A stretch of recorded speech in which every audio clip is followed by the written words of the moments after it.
વડગામ ખાતે કોંગ્રેસ અનુસૂચિત જાતિનું સંમેલન યોજાયું. જો કે કોંગ્રેસ અને આમ આદમી પાર્ટીના કાર્યકરો દ્વારા લોકસભાના ઉમેદવાર ચંદનજી ઠાકોરનું ભવ્ય સ્વાગત કરવામાં આવ્યું હતું. અનુસૂચિત જાતિ સંમેલનમાં સર્વ સમાજના લોકો અને આમ આદમી પાર્ટીના કાર્યકરો દ્વારા ચંદનજી ઠાકોરને જીત અપાવવાની ખાતરી આપી હતી. જો કે વડગામ તાલુકાના મત વિસ્તારના ધારાસભ્ય જિગ્નેશભાઈ મેવાણીના અધ્યક્ષસ્થાને કોંગ્રેસ પાર્ટી અનુસૂચિત જાતિ સંમેલનનું આયોજન કરવામાં આવ્યું હતું. આ સંમેલનમાં બહોળી સંખ્યામાં લોકો ઉપસ્થિત રહ્યા હતા. કોંગ્રેસ અને આમ આદમી પાર્ટીના કાર્યકરો દ્વારા લોકસભાના ઉમેદવાર ચંદનજી ઠાકોરને જંગી બહુમતીથી જીત અપાવવા જિગ્નેશ મેવાણી દ્વારા લોકોને ખભેથી ખભો મિલાવવાની ચંદનજી ઠાકોરને જીતનો તાજ પહેરાવવા લોકોને આહવાન કરવામાં આવ્યું હતું. જો કે વડગામ તાલુકો કોંગ્રેસ પાર્ટીનો ગઢ ગણવામાં આવતો હોય છે. કોંગ્રેસ અને આમ આદમી પાર્ટીનું ઇન્ડિયા એલાયન્સ ગઠબંધન શું રંગ લાવશે ખરા, એ તો આવનારો સમય જ બતાવશે. અનિલ કોલાતર, લોકાર્પણ.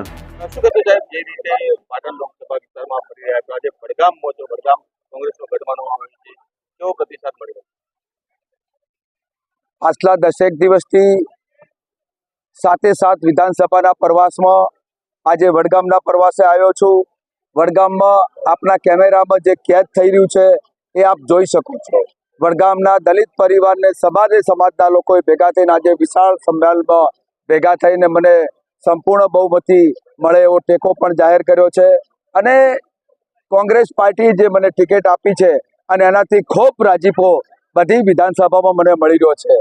સાથે જે પ્રમાણે આ દેશની રાજનીતિ ચાલી રહી છે, આ દેશને બંધારણ તોડવાની જે રાજનીતિ ચાલી રહી છે, એને આ વખત 2024ની લોકસભાની ચૂંટણીમાં આ પ્રજા, આ લોકો અને આ દેશના લોકો ચોક્કસપણે જાકારો આપી રહ્યા છે. અને આ પાટણ લોકસભાની જંગી બહુમતીથી જીતે એવા લોકોના સૂર પણ મળી રહ્યા છે.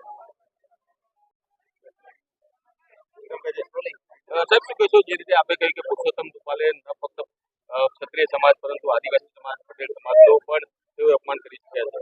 400 રૂપિયામાં ગેસનો બાટલો આપવાના બદલે 400 સીટોના ઘમંડમાં રાજતા ભારતીય જનતા પાર્ટીના નેતાઓ કે જાણે દરેક સમાજનું અપમાન કરવા માટે કટિબદ્ધ બન્યા હોય એવી ઘમંડી ભાષાનો પ્રયોગ કરી રહ્યા છે. પુરુષોત્તમ રૂપાલાએ જે પ્રમાણેની ભાષાનો શબ્દોનો પ્રયોગ ક્ષત્રિય સમાજ સામે કર્યો, એવા જ ખરાબ શબ્દોનો પ્રયોગ એમણે પટેલ સમાજ માટે કર્યો છે, આદિવાસી સમાજ માટે કર્યો છે, શુદ્રો સ્ત્રીઓ અને દલિત સમાજ માટે કર્યો છે. અને સમગ્ર ગુજરાતમાં એમની સામે રોષ છે. ભારતીય જનતા પાર્ટીમાં શરમનું એક ટીપું પણ બચ્યું હોય તો તાત્કાલિક ધોરણે એમની ટિકિટ કાપવી જોઈએ અને જાહેરમાં એમને સર્વ સમાજની માફી માંગવી જોઈએ. આજે મારા વિધાનસભા ક્ષેત્ર વડગામમાં જેનો ગુલાલ ઉડવાનો છે એવા ચંદનજી ઠાકોર માટે સર્વ સમાજની અને વિશેષ કરીને દલિત સમાજની એક જબરદસ્ત મિટિંગનું આયોજન કર્યું હતું. એમાં પણ સર્વ સમાજના લોકોએ સામૂહિક રીતે નક્કી કર્યું છે કે જો પુરુષોત્તમ રૂપાલાની ટિકિટ કાપવામાં નહીં આવે, બનાસકાંઠાના પાટણમાં પણ એના ઘેરા પ્રત્યાઘાત પડવાના છે. એમણે એવું સ્ટેટમેન્ટ કરેલું કે ઢોલ ગવાર પશુ શુદ્ર નારી એ તો સબ તાડન કેથી કરે. ભારતીય જનતા પાર્ટીના મેમ્બર ઓફ પાર્લામેન્ટ દલિતો માટે બહુ જ ગંદા શબ્દોનો પ્રયોગ કરી ચૂક્યા છે.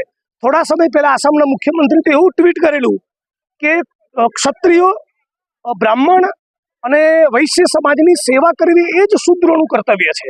એટલે આ પ્રમાણે એકબીજા સમાજને લડાવવા અને ચૂંટણીના સમયે આ પ્રમાણેના નિવેદન કરવા એ કોઈ પણ સંજોગોમાં ચાલે નહીં. આટલો બધો ક્ષત્રિય સમાજ, દલિત સમાજનો આખા ગુજરાતમાં અને દેશમાં રોષ હોય અને પછી પણ તમે એમની ટિકિટ ના કાપો એટલે તમે કેટલા ઘમંડી બની ચૂક્યા છો એ ગુજરાતની જનતા જોઈ રહી છે.